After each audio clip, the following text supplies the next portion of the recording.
tell me give me a context of what is the Pune Pact. देखिए, हमको ये समझना है कि पूना पैक्ट क्या था। आपको याद है कि 1909 में ब्रिटिश गवर्नमेंट जब थी भारत में, तो उन्होंने ये कहा कि हम धीरे धीरे भारत के लोगों को शासन करने की जिम्मेदारी देंगे। तो 1917 में जब मॉन्टेग्यू चेम्सफोर्ड कमीशन आया और जिसकी वजह से फिर भारत में 1919 में रिफॉर्म हुए, तो मॉन्टेग्यू चेम्सफोर्ड ने ये बात को देखा कि भारत में जो डिप्रेस क्लासेस हैं, उन डिप्रेस क्लासेस का कोई पॉलिटिकल रिप्रेजेंटेशन नहीं है। तो उन्होंने मॉन्टेग्यू चेम्सफोर्ड, क्योंकि उन्होंने हिंदूज को राइट दे दिए थे, उन्होंने मुस्लिम्स को सेपरेट इलेक्टोरेट दे दिए थे, तो और चूंकि सेंसस की प्रक्रिया हो चुकी थी और उसमें ये बात सामने आ चुका था कि जो अनटचेबल्स हैं भारत के, उनका एक्स कम्युनिकेशन है पूरे समाज के साथ। ना उनको हिंदू चाहते हैं, ना उनको मुस्लिम चाहते हैं। वो हिंदुओं से भी अलग हैं, वो मुसलमानों से भी अलग हैं, ईसाइयों से भी अलग हैं, और साथ के साथ सिखों से भी अलग हैं।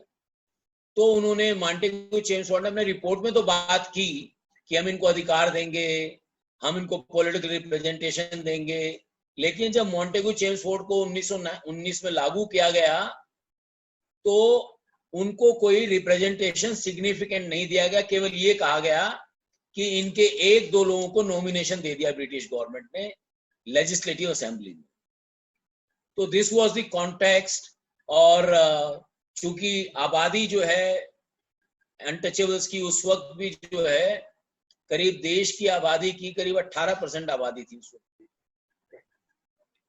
तो डॉक्टर अंबेडकर जो 1919 में जिन्होंने अपने रिप्रेजेंटेशन साउथ बरो कमीशन को दिए, जो बात रखी उन्होंने, और आपको याद है कि पूना पैक्ट से पहले जब 1919 के शासन के सुधारों के बारे में ब्रिटिश गवर्नमेंट जब सुधार करना चाहती थी, तो उसका अगला स्टेप था साइमन कमीशन। और साइमन कमीशन इस बात के लिए आया कि government of India, British government ने यह तय किया था कि वो भारत की जो सरकार है वो भारत के लोगों के हाथ में ज्यादा देना चाहते हैं। उससे पहले ब्रिटिश एग्जीक्यूटिव थी, तो ब्रिटिश की कार्य प्रणाली थी कि वो कोई भी काम करते थे पहले एक कमीशन भेजते थे, वो कमीशन स्टडी करती थी। तो साउथ बोरो कमीशन में भी डॉक्टर अंबेडकर ने अपना रिप्रेजेंटेशन दिया था, साइमन कमीशन में भी उन्होंने अपना रिप्रेजेंटेशन दिया। तो इसके बाद सरकार ने क्या किया कि 1930 में राउंड टेबल कॉन्फ्रेंसेस बुलाई।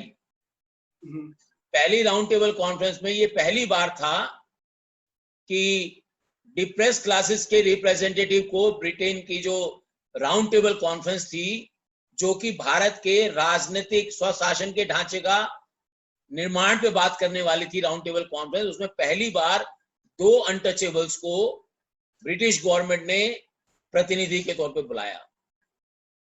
उसमें एक प्रतिनिधि थे राव बहादुर श्रीनिवासन और दूसरे थे बाबा साहब डॉक्टर अंबेडकर। ये 2 लोग थे। इन दोनों लोगों ने जो पहली राउंड टेबल कॉन्फ्रेंस थी उसमें अपनी बातें रखी।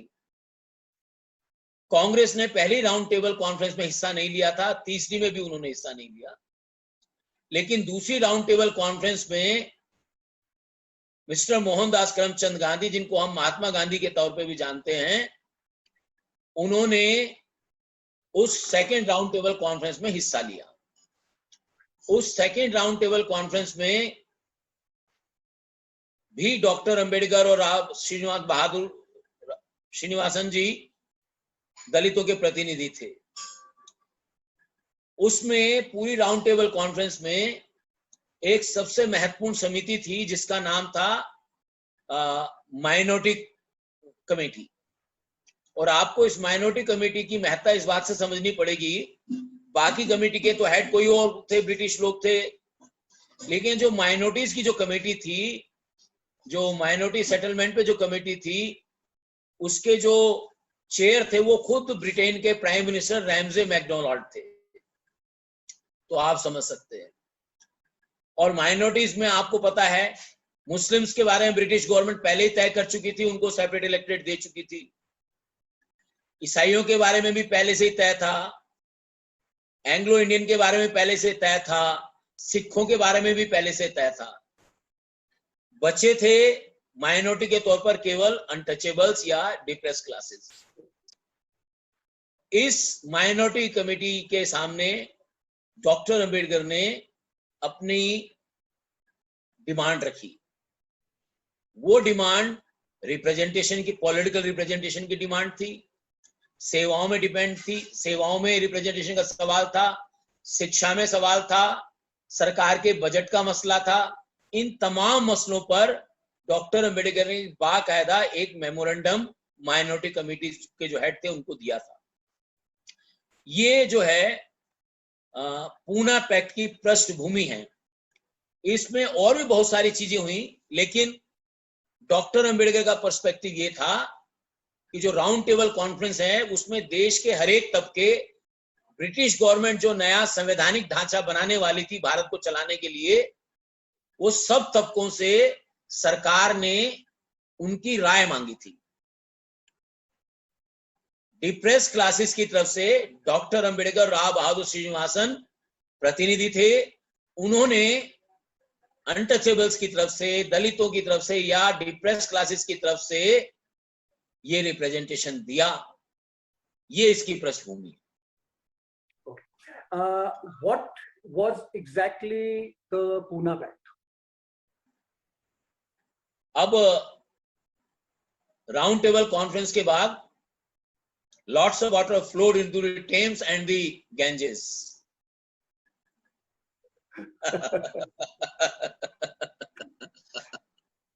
अच्छा, okay, right. Thames में इसलिए because decision took place in England, right. और गंगा में इसलिए उफान आया गंगा में। तो क्या हुआ कि जब राउंड टेबल कॉन्फ्रेंस में माइनॉरिटी कमेटी थी उसमें कोई सेटलमेंट नहीं हो पाया। तो ये रिकॉर्ड का मसला है कि गांधी जी ने जो अलग माइनॉरिटीज थी उनको ये इस तरह से उन्होंने बताने की कोशिश की कि भाई ये जो अनटचेबल्स हैं उनको अलग राइट नहीं मिलना चाहिए, इससे भारत में डिवीजन होगा। लेकिन डॉक्टर अंबेडकर ने कहा, और यहां तक कि सारे प्रतिनिधियों ने ब्रिटिश गवर्नमेंट को ये लिख के दिया, जब फैसला नहीं हो पाए माइनॉरिटी कमेटी की रिपोर्ट में, तो ये फैसला तो सब लोगों ने ये लिख के दिया कि जो ब्रिटिश गवर्नमेंट तय करेगी उसको हम स्वीकार कर लेंगे। गांधी जी ने भी ये लिख के दिया। डॉक्टर अंबेडकर अकेले ऐसे व्यक्ति थे जिन्होंने कहा था कि मैं तो रिपोर्ट को आने के बाद देखूंगा, यदि मेरे समाज के हितों पर कोई समझौता होगा तो मैं इस बात की गारंटी नहीं दे सकता कि मैं वो रिकमेंडेशंस को मानूंगा। तो ये फैक्ट है।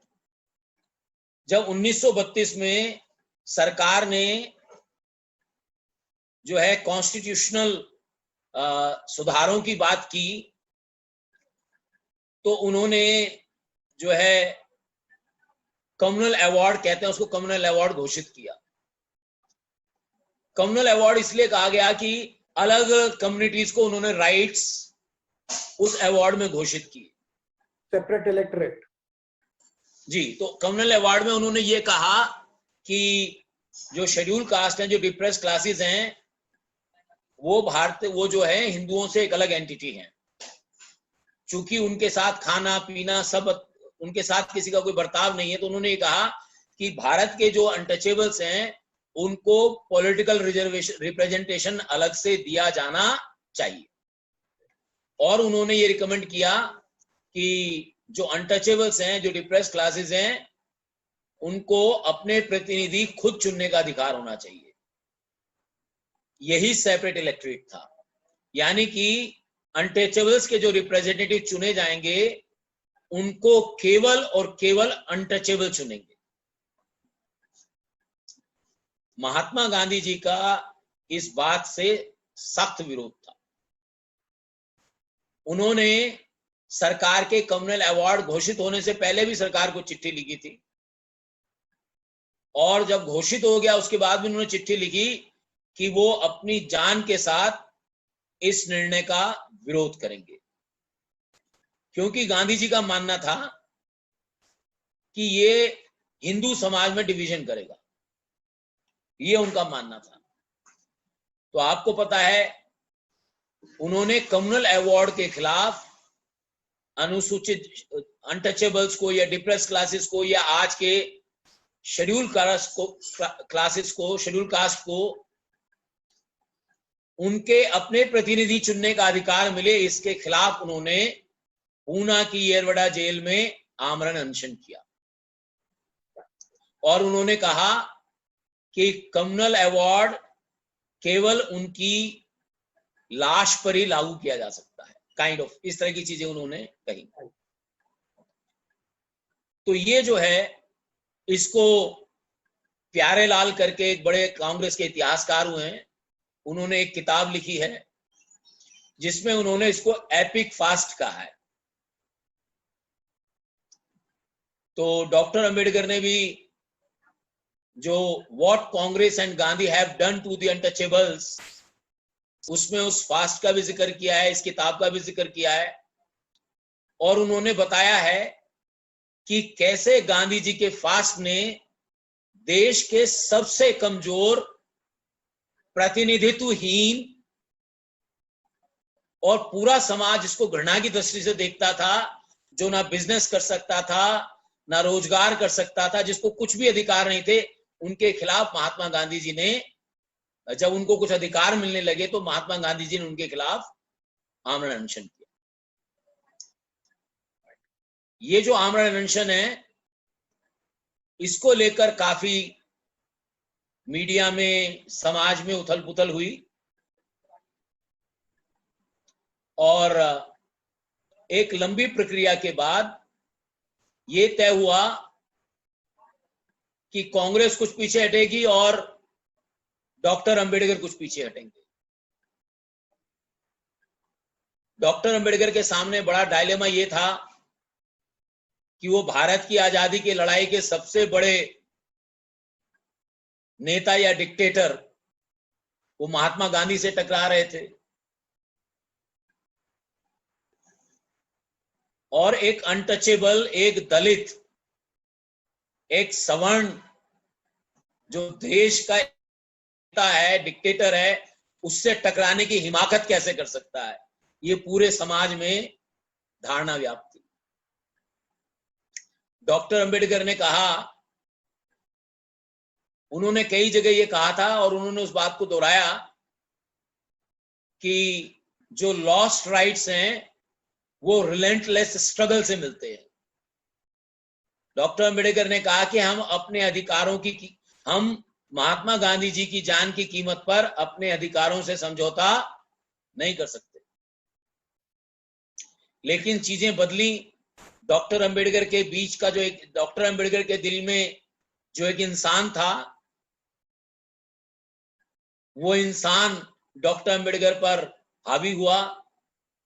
उनको लगा कि एक आदमी मर जाएगा। उनके सामने व्यवहारिक दिक्कतें भी थी। दलित सब जगह माइनॉरिटी में थे, किसी भी गांव में मेजोरिटी में नहीं थे। अगर गांधी जी को कुछ हो जाता है तो पूरे अनटचेबल समाज या डिप्रेस क्लासेस या दलितों को का कत्लेआम हो सकता था।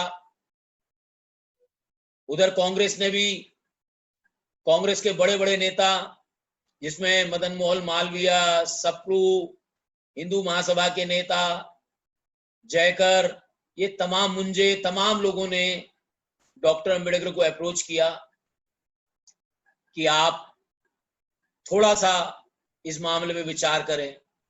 फिर चर्चा चलती रही, 10-12 दिन चर्चा, ये कुछ चर्चा चलती रही, और अंततः 25 तारीख को ये फैसला हुआ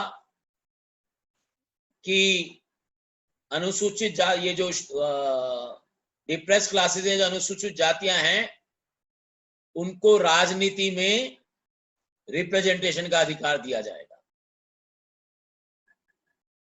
और जो प्रक्रिया ब्रिटिश गवर्नमेंट ने कहा था कि केवल अनटचेबल को चुनेंगे, तो उसमें थोड़े परिवर्तन के साथ ये कहा गया कि हम अनटचेबल्स को ज्यादा जगह देंगे प्रांतीय विधानसभाओं में और केंद्रीय धारासभा में, लेकिन चुनने के तरीके में उनके प्रतिनिधियों को चुनने का अधिकार केवल अनटचेबल को नहीं रहेगा, बल्कि उसमें टचेबल भी शामिल होंगे। तो this was the fundamental of the Poona pact. और उसमें यह कहा गया कि जो समझौता हो उसमें यह बात तय हुई, पहले अनटचेबल अपने 4 प्रतिनिधियों को चुनेंगे, अनटचेबल ही चुनेंगे उनको 4 प्रतिनिधियों, और उन 4 प्रतिनिधियों में से किसी एक प्रतिनिधि को टचेबल और अनटचेबल मिलकर चुनेंगे। तो ये देखने में तो बड़ा अच्छा लगता है। तो ये जो है, और उसमें करीब, जहां तक मेरा ख्याल है कि पूना पैक्ट जो 25 को शामिल हुआ, उसमें 9 बिंदु थे जिन पर सहमति बनी। तो ये जो है, ये था पूना पैक्ट। ओके, सो पूना पैक्ट में जो रिजर्वेशन हुआ था, बिकॉज डॉक्टर साहब felt the difference between Gandhi's social justice and Dr. Saab's was that Dr. Saab felt that unless and until the depressed classes had a stake in the political power, the social justice was not possible. So basically through the Pune Pact, they got a certain amount of reservation inside parliament. So ये कैसे divide हुआ था, और was it of, in hindsight, from since we got our independence in 47 till 2020, how do you see the evolution of this reservation? देखिए, हमको समझना पड़ेगा, जब ये बात हो रही थी तो 1930s का दौर था। 1930s की भारतीय समाज और 2020s का जो भारतीय समाज है 100 साल बाद, इसमें बहुत ज्यादा परिवर्तन आ चुका है। उस समय हम एक ब्रिटिश गवर्नमेंट के मातहत काम करते थे,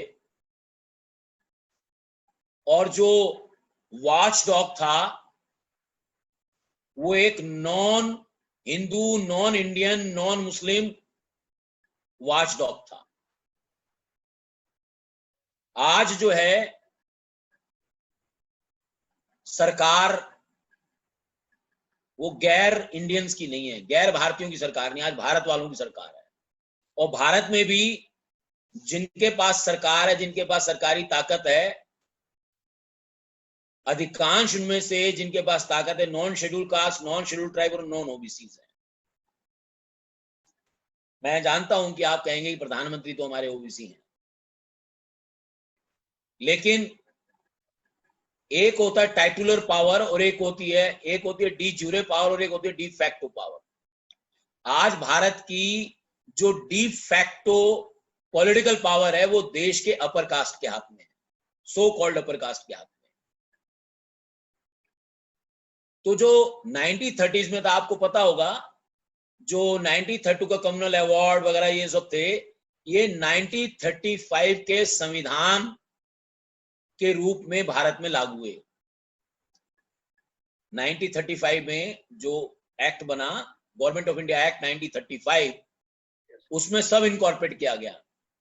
उसमें कहा गया कि तब फिर जो 1935 में शेड्यूल कास्ट टर्म इस्तेमाल होनी शुरू हो गई, क्योंकि एक शेड्यूल ऑफ कास्ट बनाया गया जिनको अनटचेबल माना गया था, डिप्रेस क्लासेस माना गया था। तो 1935 के कानून के आधार पर जब भारत में चुनाव हुए तो बहुत सारी जगह पर शेड्यूल कास्ट कैंडिडेट चुने गए। पूरे शेड्यूल कास्टों के नई लीडरशिप पैदा हुई। आपकी जानकारी के लिए मैं कुछ नाम बता देना चाहता हूं। बाबू जगजीवन राम उसी एक्ट के बाद की पैदाइश थे। जोगेंद्र नाथ मंडल जो पाकिस्तान की संविधान सभा के मेंबर थे, जो पहले पूर्वी बंगाल में थे, वो भी इस 1935 एक्ट की पैदाइश थे। तो एक तरह से जो सेपरेट इलेक्ट्रेट आया और उसके बाद जो पूना पैक्ट हुआ, उसने दो बातें की। एक बात तो ये बात हुई, कांग्रेस ने इस बात को स्वीकार कर लिया कि बाबा साहेब डॉक्टर BR अम्बेडकर, भीमराव अम्बेडकर भारत में दलितों के एकमात्र निर्विवाद प्रतिनिधि हैं। इसकी इतनी उम्मीद तो डॉक्टर अम्बेडकर को भी नहीं थी, उन्होंने लिखा है। दूसरा, डॉक्टर अम्बेडकर ने जो बात कही वो ऑथेंटिक हो गई। तो एक तो ये फर्क पड़ा उससे। दूसरा ये फर्क पड़ा, चूंकि पूना पैक्ट में केवल गांधी, जो पूना पैक्ट हुआ वो गांधी जी के नेतृत्व में पूरा हिंदू समाज था। उसमें हिंदू महासभा के भी लोग थे, कांग्रेस के भी लोग थे, तमाम हिंदू स्ट्रीम के लोग उसमें शामिल थे। उसमें पूंजीपति भी शामिल थे, जमनालाल बजाज के जो दादा हैं वो भी उसमें थे। जमनालाल बजाज शायद नहीं, जमनालाल बजाज खुद उसमें शामिल थे। बिरला भी थे उसमें, तात्कालीन बिरला जी भी उस कमेटी में थे। तो भारत के पूंजीपति भी उसमें शामिल थे, भारत का हिंदू समाज भी उसमें शामिल था। और इन सब ने मिलके डॉक्टर अंबेडकर के नेतृत्व में जो डिप्रेस क्लासेस हैं, जो अनटचेबल्स थे, जो शेड्यूल कास्ट थे, उनके बीच में एक सोशल कॉन्ट्रैक्ट हुआ। ये भारत के इतिहास में एकदम अनोखी घटना थी। जो अनटचेबल रिसीविंग एंड पे रहते थे, वो बराबरी की हैसियत से उन्होंने पूना पैक्ट पे साइन किया। ये भारत के इतिहास के अंदर एक बहुत बड़ा ऐतिहासिक क्षण था। लेकिन ये जो दलितों को वो नहीं मिला जो वो चाहते थे, लेकिन इसने देश में एक नैतिक मापदंड तैयार कर दिया।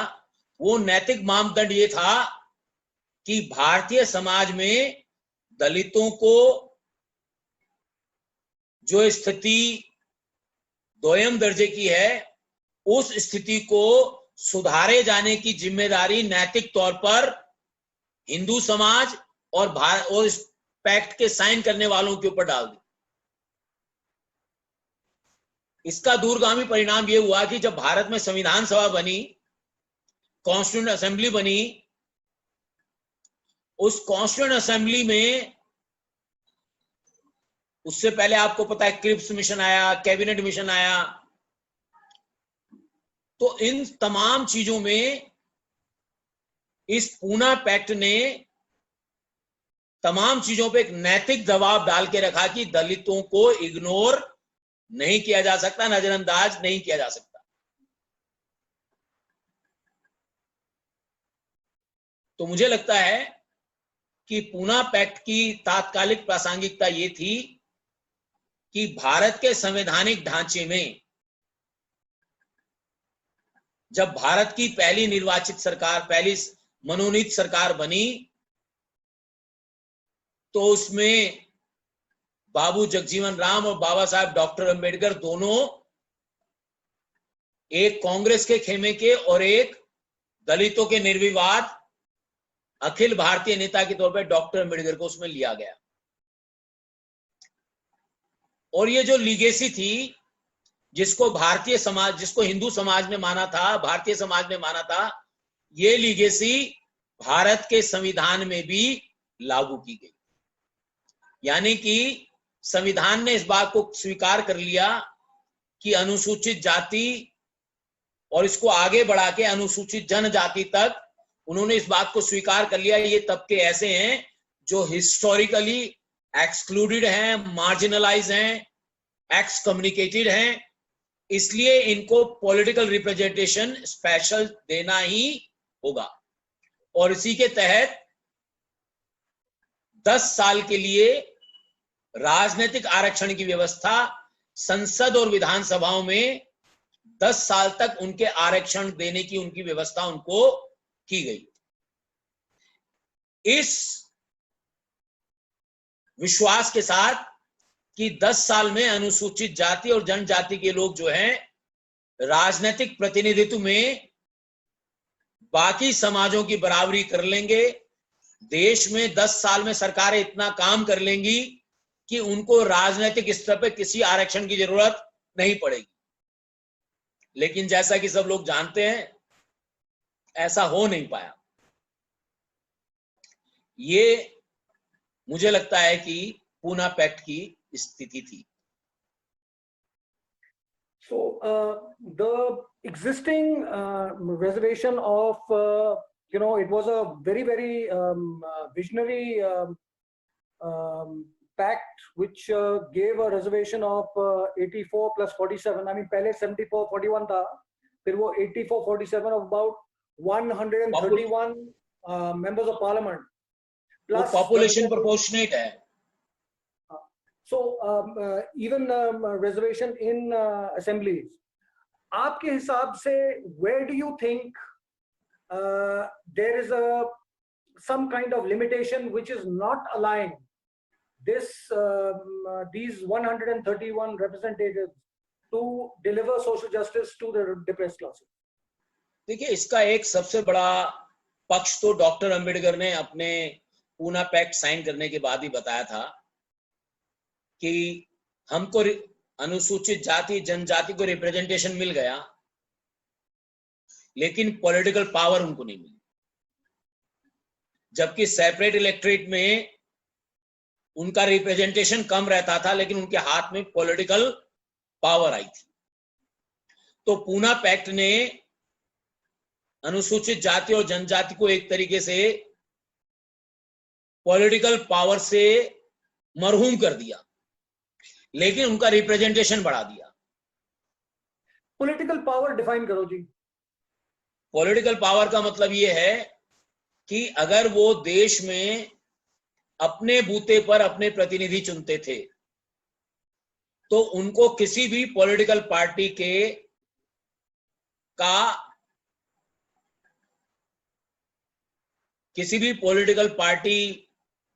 के टिकट की जरूरत नहीं थी। अगर वैसा होता था तो जितने भी प्रसिद्ध ईमानदार कर्मठ शेड्यूल कास्ट और शेड्यूल ट्राइब के लीडर्स हैं, वो अपने समाज की ताकत के बूते पर विधानसभाओं में और संसद में पहुंच जाते थे। लेकिन पूना पैक्ट के बाद जो परिस्थितियां बनी, ज्वाइंट इलेक्टोरेट से जो परिस्थितियां बनी, उसमें कोई भी व्यक्ति केवल शेड्यूल कास्ट के वोटों से विधानसभा में या पार्लियामेंट में नहीं जा सकता। शेड्यूल ट्राइब के मसले में मामला थोड़ा सा अलग है। वहां शेड्यूल ट्राइब के इलाके, चूंकि वहां पे आदिवासी पॉपुलेशन ज्यादा रहती है, तो आदिवासी के टिकट के बूते पर आदिवासियों के वोट के बूते पे संसद में पहुंच सकता है, विधानसभा में पहुंच सकता है। लेकिन शेड्यूल कास्ट के साथ ऐसा नहीं हो सकता। इसका मतलब यह है कि उनको गैर शेड्यूल कास्ट की सहायता की जरूरत रहेगी चुनाव जीतने की। उनको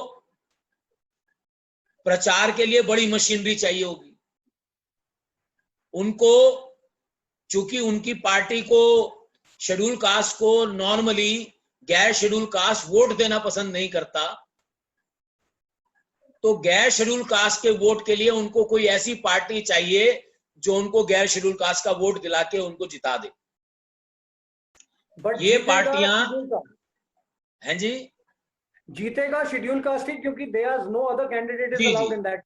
जी। लेकिन शेड्यूल कास्ट वो जीतेगा जिसकी पार्टी का प्रचार तंत्र ज्यादा मजबूत है, जिसका कैडर बेस ज्यादा मजबूत है, वही जीतेगा। एक समय तक रिजर्व सीट से जीतने वाले ज्यादातर लोग कांग्रेस पार्टी के होते थे। आज वो स्थिति एकदम बदल गई है। आज ज्यादातर शेड्यूल कास्ट के जो प्रतिनिधि हैं वो भारतीय जनता पार्टी के टिकट पर जीत कर आते हैं। इसकी वजह एक ही है कि कौन से शेड्यूल कास्ट को हिंदू समाज चाहता है उसी को चुना जाएगा। कौन से शेड्यूल कास्ट को politically powerful upper classes, upper caste चाहते हैं, वही जीत कर जाएगा। क्योंकि किसी भी कॉन्स्टिट्यूंसी में शेड्यूल कास्ट का वोट 20-22% होता है। दूसरा एक फैक्टर और है कि शेड्यूल कास्ट कॉन्स्टिट्यूंसी में चूंकि सारे डिफरेंट कैंडिडेट शेड्यूल कास्ट होते हैं, चुनाव तो शेड्यूल कास्ट जाएगा, लेकिन शेड्यूल कास्ट का वोट उतनी जगह डिवाइड हो जाता है जितने ज्यादा शेड्यूल कास्ट कैंडिडेट होते हैं। तो जिसके पास larger non schedule caste vote होगा वही शेड्यूल कास्ट कैंडिडेट जीत कर जाता है। सो एक बार ये जीत के आ जाएं, the reason that they are there is because of Dr. Ambedkar's vision. So do these people not have they not been true to Dr. Saab's vision? देखिए, मुझे लगता है कि अगर ये लोगों के पास डॉक्टर अम्बेडकर का विजन होता था तो क्या वो डॉक्टर अम्बेडकर के विजन को वहां लागू कर सकते हैं? पहला सवाल तो यही है। पहला सवाल है कि क्या उनके पास विजन है? विजन है, क्या वो उसको लागू कर सकते? ये दो चीजें हैं। मेरा मानना है कि इनमें से ज्यादातर लोग डॉक्टर अम्बेडकर को खुदा मानते हैं, उनके भक्त हैं ये लोग। भक्त और विचारशील व्यक्ति में फर्क होता है। भक्त केवल भक्ति करता है, वो विचारों की कदर नहीं करता। आज उनके सामने हनुमान की मूर्ति है, हनुमान की पूजा करेंगे। कल राम की मूर्ति है, राम की पूजा करेंगे। परसों कृष्ण की मूर्ति है, कृष्ण की पूजा करेंगे। लेकिन जो विचार वाला व्यक्ति है, अगर वो डॉक्टर अम्बेडकर से जुड़ा है, अगर आप अम्बेडकर की जगह किसी और को रखना चाहेंगे, वो उस बात को स्वीकार नहीं करेगा। ऐसी कोई राम का भक्त है तो राम की जगह किसी और की मूर्ति रखना चाहोगे तो वो उसको स्वीकार नहीं करेगा। तो जो ज्यादातर कैंडिडेट डिफरेंट पॉलिटिकल पार्टी द्वारा आइडेंटिफाई किए जाते हैं, वो ज्यादातर लोग ऐसे होते हैं जो डॉक्टर अम्बेडकर की विचारधारा से ज्यादा जिस पार्टी में है उस पार्टी की विचारधारा को खुश करना चाहते हैं। अब ये उस पार्टी पर निर्भर है कि वो पार्टी अम्बेडकर की विचारधारा को मानती है नहीं मानती। मेरा मानना ये है, आज की तारीख में बहुजन समाज पार्टी समेत कोई पार्टी ऐसी नहीं है जो डॉक्टर अम्बेडकर की विचारधारा को मानती हो। तो ऐसी स्थिति में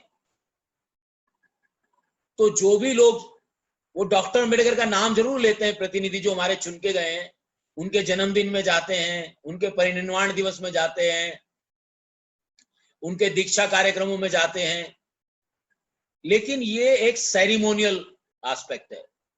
डॉक्टर अम्बेडकर की विचारधारा कहीं ज्यादा सारगर्भित है।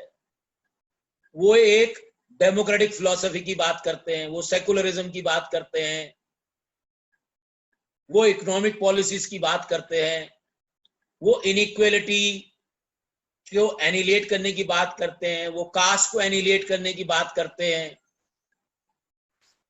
वो तो मुझे लगता है, लेकिन जो प्रतिनिधि चुनकर गए हैं उनका जो दूसरा इशू ये हो जाता है, वो ये हो जाता है, अगर आप पार्लियामेंट की प्रोसीडिंग्स देखेंगे, हम तो देखते हैं, मैं तो देखता हूं, और विधानसभा की प्रोसीडिंग देखेंगे, अब देखिए हिसाब से 1/4 मेंबर ऑफ पार्लियामेंट जो लोकसभा के हैं वो शेड्यूल कास्ट या शेड्यूल ट्राइब हैं। मैं भारत सरकार को और तमाम पॉलिटिकल पार्टीज को ये चुनौती देता हूं, जिस दिन से भारत की पार्लियामेंट का गठन हुआ है और आज तक की पार्लियामेंट की प्रोसीडिंग्स में आप चेक कर लें, क्या भारत की संसद ने 1/4 समय अनुसूचित जाति और जनजाति के सांसदों को बोलने के लिए आवंटित किया है क्या भारत की विधायी प्रक्रिया में इन सांसदों की भूमिका 1/4 है क्या? मेरा दावा है ये नहीं है, ये नहीं होगा, ये नहीं करने दिया जाएगा। उसकी वजह है क्योंकि यही, आपने मेरे से पूछा था पॉलिटिकल पावर क्या होती है। आप संसद में हैं लेकिन आपके मुंह पे कपड़ा बंधा है, वो कपड़ा विप का है, पार्टी की विप है, पार्टी की लाइन से अलग बोल नहीं सकते। पार्टी कहेगी रिजर्वेशन का विरोध करो तो विरोध करने के लिए वोट देना पड़ेगा, पार्टी कहेगी समर्थन करो तो समर्थन करने के लिए वोट देना पड़ेगा, पार्टी कहेगी हम एब्सटेन करेंगे तो एब्सटेन करना पड़ेगा, और अगर वो इसके खिलाफ वोट देंगे तो सांसदी तो जाएगी, पार्टी से भी जाएंगे। तो मुझे लगता है हमारी संसद में वो अंबेडकर के नाम पे प्रतिनिधि जरूर बने हैं, लेकिन वो अंबेडकर के प्रतिनिधि नहीं है।